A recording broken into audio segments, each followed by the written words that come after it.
Video ng pagsasanay sa pag-iwas sa krimen para sa mga dayuhang marino pagdating sa pantalan. Pananakit o pang-aatake.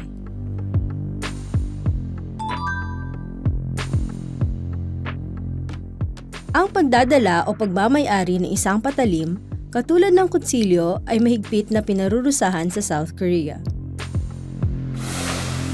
Bilang karagdagan, mas matindi ang ipapataw na parusa kung ang krimen ay nagawa gamit ang nakamamatay na sandata. Ang pisikal na pag-aatake, pagbabanta, pagpasok sa tirahan ng iba nang walang pahintulot o pagsira ng ari-arian ng iba ay mahigpit ding pinarurusahan. Ang marahas na pakikipaglaban sa isa't isa ay itinuturing din na mabigat na krimen. Ang mga krimeng nabanggit sa itaas ay pinarurusahan ng mas mabigat kung paulit-ulit na ginagawa, nakikipagsabuatan o may paggamit ng nakamamatay na sandata. Mas mainam na lumabas ng silid kung may kaguluhan.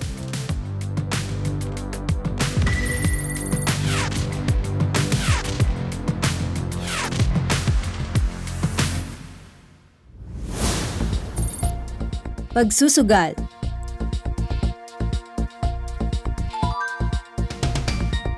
Mahigpit na pinagbabawal ang anumang uri ng pagsusugal sa Korea. Ang mahuhuling nagsusugal ay mapapatawan ng parusa at kung ito ay ginawa ng paulit-ulit, ikaw ay makakatanggap ng mas mabigat na kaparusahan. Ang sinumang magtayo ng isang bahay pasugalan at kumita mula rito ay makakatanggap ng mas mabigat na parusa kaysa mismong pagsusugal.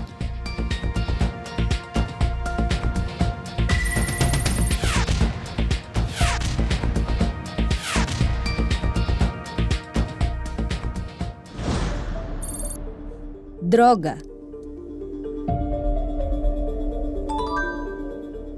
Mahigpit na ipinagbabawal ang anumang uri ng droga sa South Korea at ang sinumang mahuling may dala nito ay mahigpit na pinarurusahan.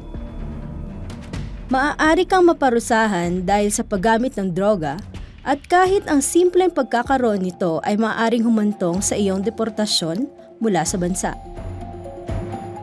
Tandaan na mahigpit na ipinagbabawal at may mabigat na parusa ang pagtatanim, paggawa, pagbebenta, pag-export at pag-import ng anumang uri ng droga.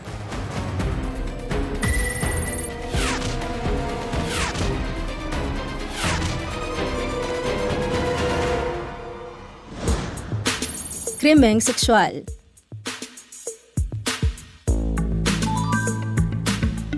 Sa South Korea, itinuturing na isang mabigat na pagkakasala ang pagkuha ng larawan ng katawan ng isang babae na walang pahintulot. Kung mahuli kang kumukuha ng litrato ng isang babae sa pampublikang lugar tulad ng kalye o dagat, gamit ang kamera ng iyong cellphone, maaari kang maparusahan at mapaalis sa bansa. Huwag kailanman kumuha ng larawan ng isang babae o anumang bahagi ng kanyang katawan nang walang pahintulot. Ang anumang paghipo sa katawan ng mga babae sa mga pampublikong lugar tulad ng kalye at bar ay mabigat ding pinarurusahan.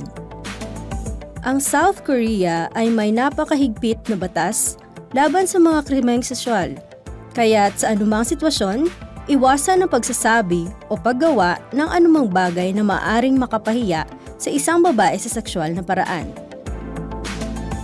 Mangyaring tandaan na anumang kilos na magpapadama sa biktima na sexual na kahihiyan ay may mabigat na kaparusahan ayon sa batas.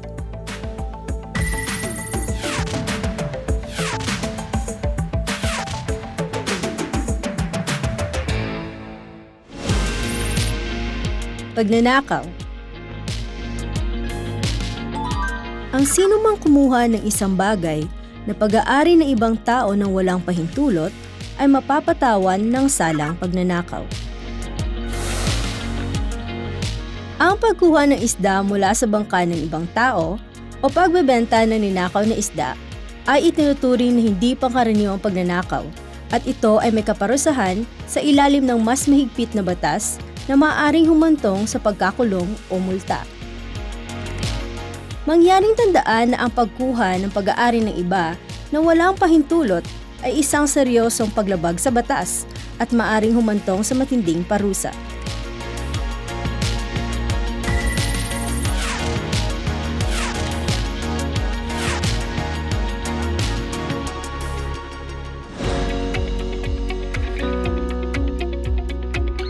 Ang SUYOP ay patuloy na mangangasiwa at sumusuporta para sa inyong maayos na pamumuhay sa South Korea.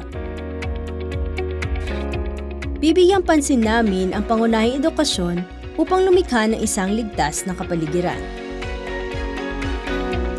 Patuloy namin kayong tutulungan upang makapagtrabaho kayo ng maayos at manatiling malusog sa South Korea.